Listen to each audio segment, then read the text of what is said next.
Welcome. We gather here together to train our hearts and minds on a place and a time kin to our own.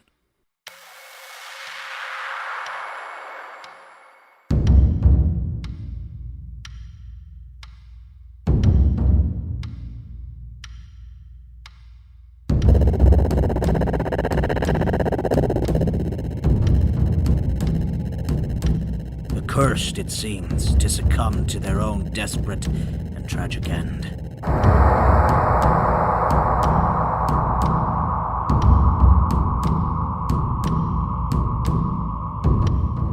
They call, and we hear them.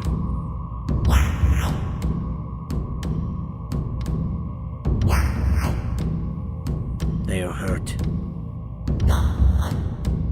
and we accept their pain.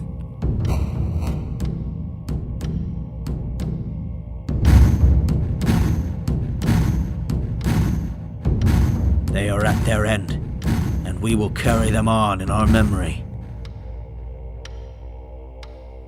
Bear witness to the voices from the Umbra.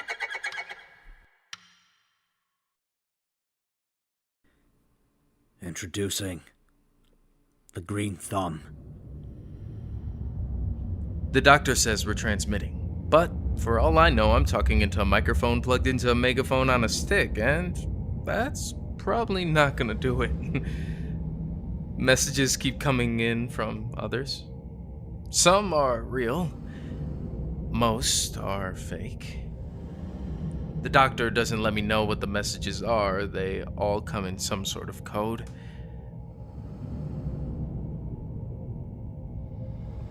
I miss my garden. I miss the trains. I miss the squirrels and the birds. I don't miss the people, but I prefer them to what they've become. South Dakota is beautiful this time of year. If you're interested, feel free to vacation. Nobody pays for parking anymore. You can just camp where you want. You can come see the doctor. He's a smart guy. He misses meeting people. I wonder how Lincoln's doing. I could go see it, I suppose. Am I nervous that it's changed or that it hasn't?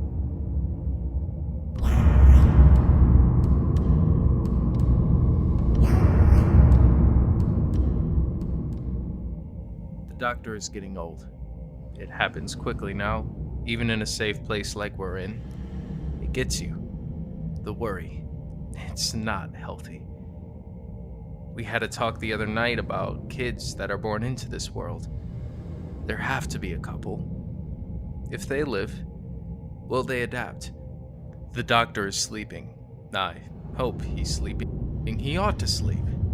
We all ought to sleep more. It's the only thing to do while the world's on fire. It's how mammals have always gotten through disasters. Hole up in a cave while it all burns, or freezes, or does the underwater thing. And then come out and swing in trees for a while until they invent a shopping mall. The doctor doesn't think that the kids will have much of a chance in this world. Childhood disease, vaccinations, no reputable food source, no social structure, almost assuredly death. But what if? The doctor hasn't been hungry the last few days. I'm not worried, but he is. I think we both know what's going to happen. It's hard for me to worry anymore. My worrier is broken, I guess, and there's nowhere I can take it to get it fixed. I ought to feel fear about the doctor. I probably wouldn't do well without him, but my worrier is broken. But what if? What if the kid turns into a person? What if the kid doesn't die? The doctor hid his emotions in his beard as he met my eyes. The world doesn't make people anymore. It just makes chaos. This message is intended for any consciousness that can understand it. Sympathy is requested, but not required.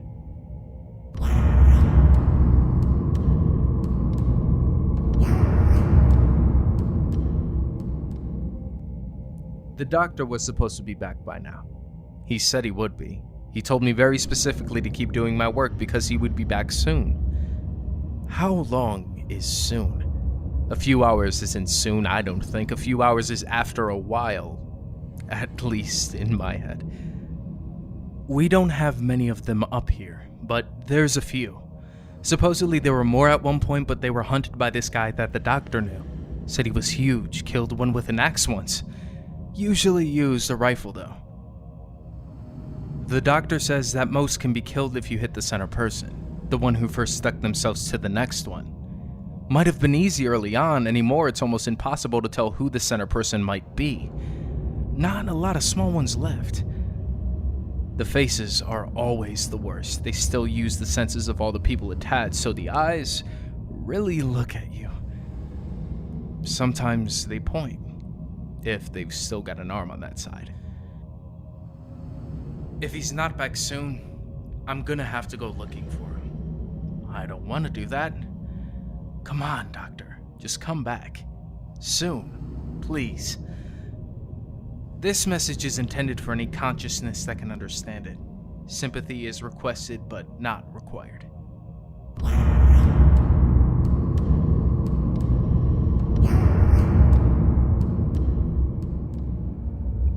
The doctor isn't back.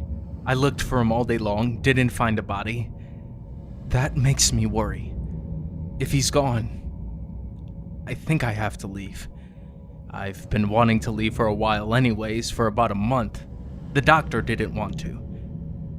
The road isn't calling me exactly, more just, I don't know, not actively opposing me, I guess.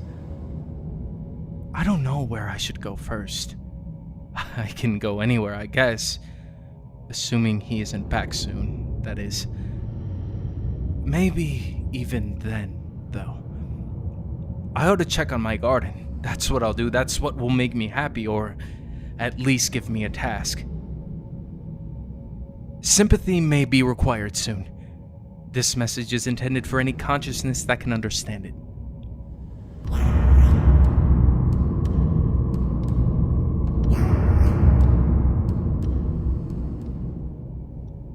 I met the doctor on the road. I'm going south back to Lincoln to my garden. I miss my garden.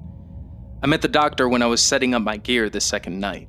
I had to bring the gear. I have to keep transmitting this. Well, I think I do. I met the doctor on the roof of the motel. I think it was luck. The doctor thinks it was fate. It's just nice not to be alone. I met the doctor and I had nothing to say. We're going to Lincoln together, I guess. The doctor does what the doctor wants. I just want my garden. This message is intended for any consciousness that can understand it. Wish us well as we journey.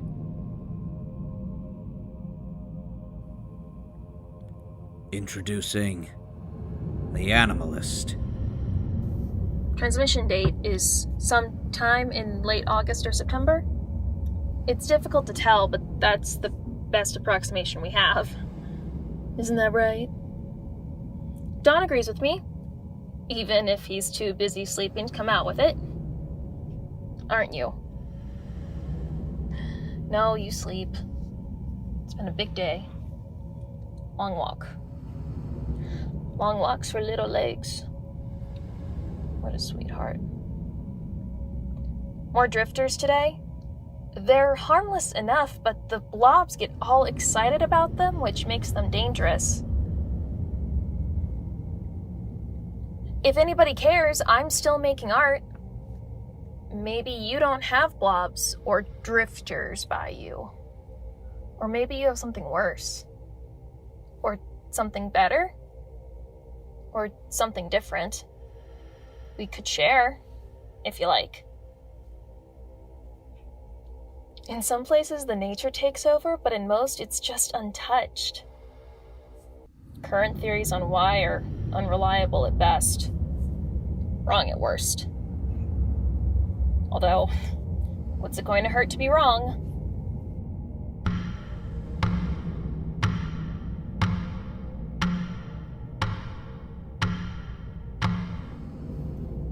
Dawn needs to stop chasing after things.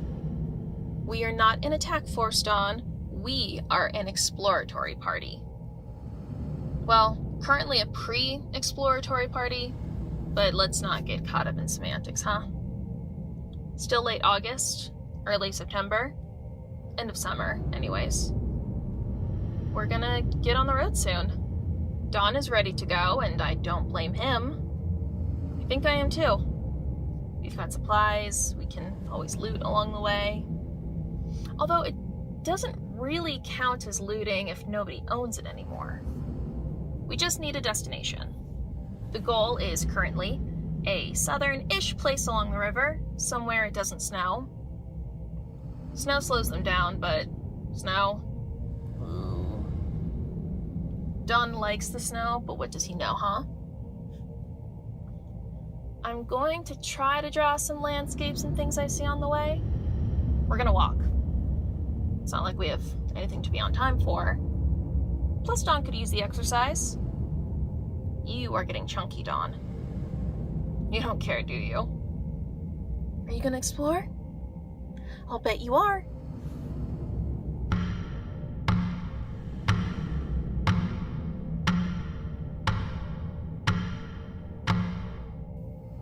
It has to be September by now. Mid-September, if not early. The roads are hot, but the highways are pretty. I'm trying to be smart and avoid those places where I'll get stuck for a while without water. I could always figure something out, you know, but why buy trouble? Dawn is loving the trip, starting to lean out a bit too, and he must walk about 3 miles for every one of mine, with how much he sniffs and backtracks and examines. I debated for a while about whether or not to put him on a leash. Finally decided against it. I figure he won't try to fight a blob on his own, and if one goes after him, there's no sense in him wearing something that might get tangled. Haven't seen much action yet. Of course, there's always those moments whenever you raid a rest stop vending machine or grab some water from a supermarket where you get real nervous about getting stuck inside with one, but when it comes to about 95% of this trip, it's pretty safe. Hell, once you come down into the plains of Colorado, you can just about see forever. Still not sure exactly where I'm going. South, river, running from snow. Seems as good a reason as any, anymore.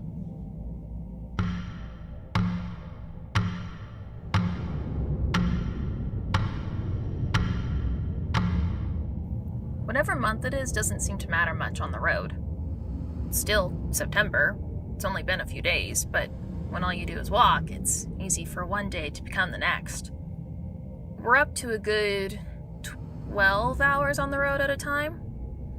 Don could probably do 16. He's got me beat in that department. It sounds so stupid, but it's amazing how well Don has taken to the outdoors. Who knew animals could handle themselves outside, right? It's just, he was always such a cute little thing around the house.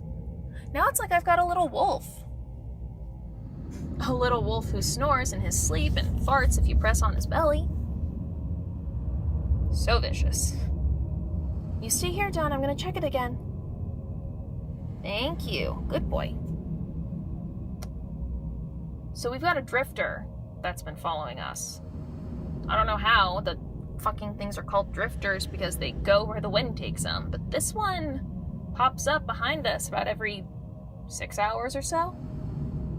It's always going different directions, but it's there. A regular one. Looks like the belly swelled from what I can tell. Nothing crazy like a foot or an eye. It never hovers over us. It's hard to call it dangerous. Just unnerving. Don's asleep, and I'm gonna follow him. Maybe I'll try and draw the damn thing in the morning.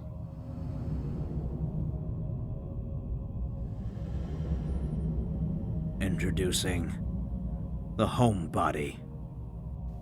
There is nobody left in the whole town. Except for me. Every building is gone except for the buildings I happen to need. I am very lucky in this sense.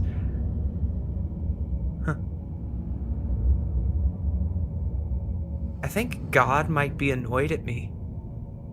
The church is one of the buildings left. I spend a lot of time in there. Church, bar, home, sleep, repeat.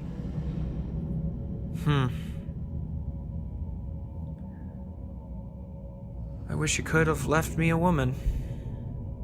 Church, bar, home, fuck, sleep, repeat. If she was willing.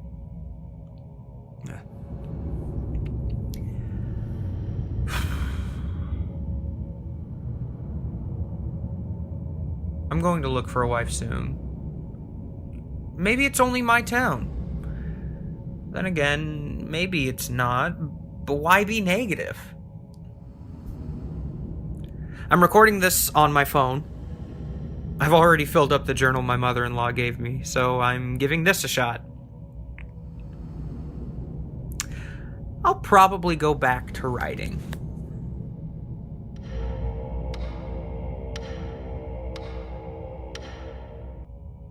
I have checked the next town to the left on the map, as well as the town after that.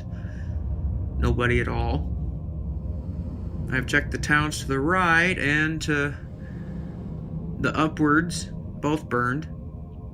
I have checked the town downwards on the map, and it's full of things. One of them followed me. I shot at it until it stopped. I found a new journal. It's not as nice as the last one. But then again, the last one was really nice. I might try to find another one when I find a wife. Until then, I'm gonna do part of my journaling in the book and part on here. Recording it, I mean. I don't know why. It just feels right.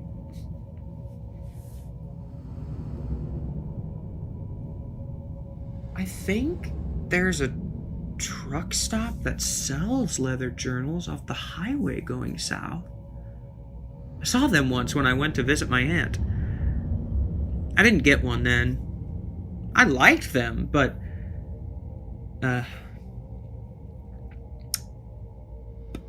people talk.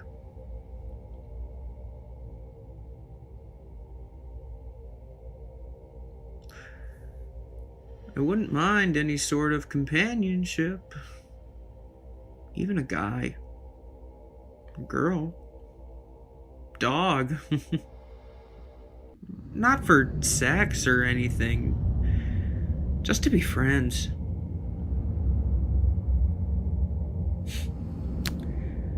Spent my whole life thinking there was nobody in this town. Turns out it was full to bursting the entire time. It's just nobody noticed. Well, not nobody, I guess. I never noticed.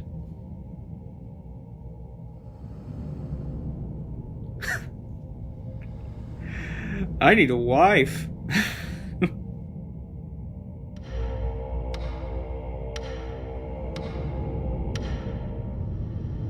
There's 3 of them outside, going right down the street. Well, 2 of them are going down the street, one isn't. That one is looking into my downstairs window like a peeping Tom. Pervert. I didn't think I'd ever see one of those again. We had them at first, of course, but then they just moved on after they couldn't find anyone else to suck in. Why the hell are they back? I'm gonna go into the backyard and see if I can't get any more info.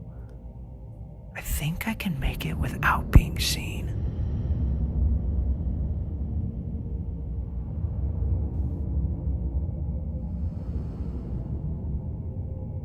I have now retreated to my upstairs closet with my rifle. It's a big closet. My wife loved her walk-in closet. And I've got a bit of food, too, and water, and a jug to piss in, and... well, let's just hope it doesn't come to that.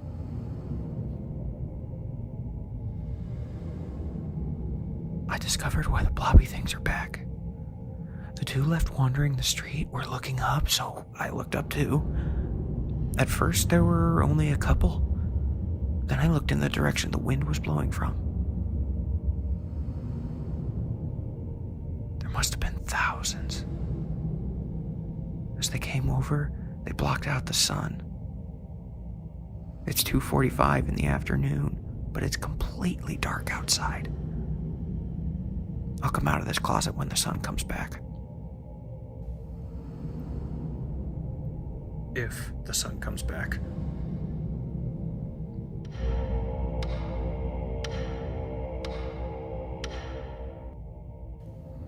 I've decided to get myself a wife, but not leave town. This is still a good place, and I'd like to think that if we have kids, they can grow up here. So, what I'm gonna do is drive around in big circles outside of the town, and I'm going to leave these notes that I've written. I'll read one to you. Anybody interested in becoming a darling wife to a loving husband, please come to Haskins, Missouri for your one and only date with destiny. I am a good, clean, nonviolent, God-fearing man. While my looks may be a bit on the sad side, I can promise that I am the best-looking guy in town as far as I can tell. That last part was a joke. I also like to make jokes, so our marriage would be a laugh riot. That's all for now. See you soon, I hope. I think that's a good letter, if anybody reads it. But I've got to stock up anyways on food and water and TP and beer, so I might as well put up the letters while I do that.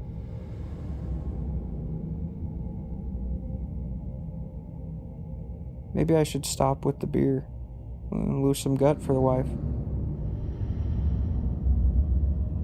No. She's got to accept me for me.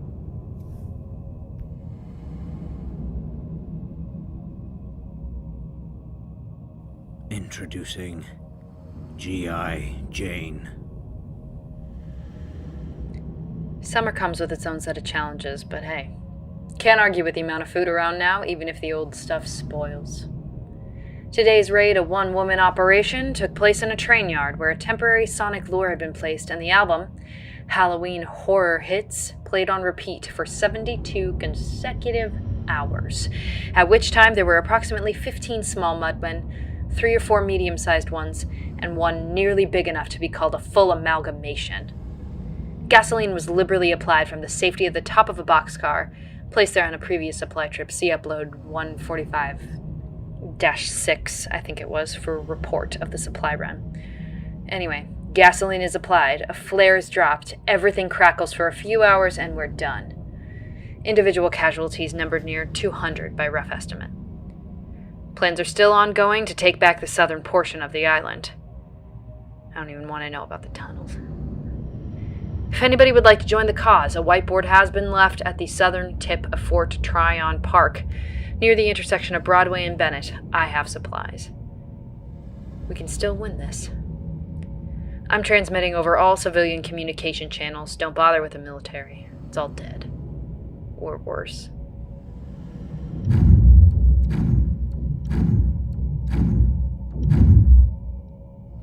I fucked up today. I haven't fucked up in a while, but I fucked up today. Something you probably don't know about me. I had a brother before all of this, 6 years younger than me. Something caught my eye while I was on patrol, and well... Jesus Christ. Still waiting for sign-ups at the park, by the way. I know everyone's either dead or them, but that doesn't excuse you for not pulling your load. You're not special. Look at me! I'm not special, I'm doing my shit. I even fell into a goddamn tunnel today and made it back, too. I'm gonna need a new name for those things. That thing. We always called the others mudmen or looners. Some big fucking brass jaw was the one that coined the looners, too, believe it or fucking not. Guess he never heard of them that fuck balloons for money online, or hell, maybe he did. Weirdness ain't job specific, I guess, though I will say some professions breed more freaks. Bred more freaks. I don't know what report number this is. Report number suck my dick. It wasn't even like it was him, like he would be now, or like he was when the world burned. It was him at like 10 when I could drive us places. My leg hurts. My ankle's swollen. I've got a new hole to patch and I don't have a name for him. I think this is report 14. We're gonna call him bullworms. It fits.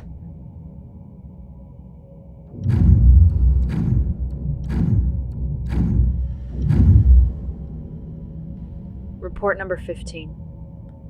There's a single squirrel that follows me around whenever I leave the base of my operations. I know it's the same one because it's got half its tail missing and it does a weird limp. Yesterday, it watched me patch that hole for a few good hours, only running off occasionally to grab some food. Part of me is hard enough now that I don't really like this squirrel. I don't want to like it. It's gonna die. It's a hurt squirrel and most of the compassion in the world left with the people. It's a harsh place right now, not that I was ever peaches and cream. The hole has been patched. I need to add a new warning to the transmission. Careful of your footing. Structures built underground may have weak ceilings, posing a danger to pedestrians. Pedestrian, as far as I know, I guess. But hope remains. The tunnels are full of worms, I guess.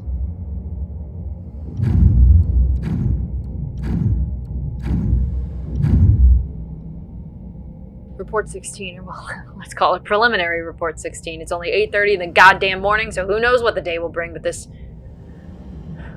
felt important enough to talk about. So we've got worms in the tunnels, right? They're like the mudmen, but instead of being this big squishy pile of ex-people, instead they're all stretched out and wrapped around each other like the cables that used to hold up the bridges of this fucking island prison. The prison that apparently only I am in as well. Which brings up its own question, like why me and all that, but that's not the point. Worms. Worms in the tunnels. So we've got bullworms down there, we've got the looners in the sky, and we've got the mudmen squishing around on land. Now, I'm not a scientist, but it sure as hell seems like these things are adapted to different spaces. Now, that poses a problem for me. So far, I've been sticking to the tip top of this little island where things are nice and spread out. That's why there's so many mudmen around, because they all ball up together in these open spaces. What I'm wondering about is if they've adapted to the tunnels. Have they adapted to how the fuck should I say this? The downtown? All those tall buildings? What about the park, the lake, the fucking ocean? Maybe I'm just scheming myself out. It's a possibility, I guess, but it seems to me like this little war of ours just got a lot more complicated. Gonna have to drop some plans. If anybody can hear this, make your way to the park, Fort Tryon, and find the whiteboard. Find me. Help me. I've also kept hallucinating my little brother, so that continues to pose a problem.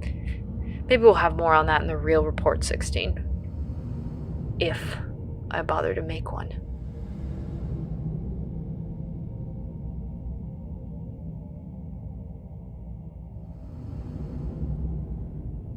The stories remain. But for now, we rest, we reflect, and we take from this what we can. Take this with you as you journey through your own mind. No matter how dark it seems, there will always be voices from the Umbra.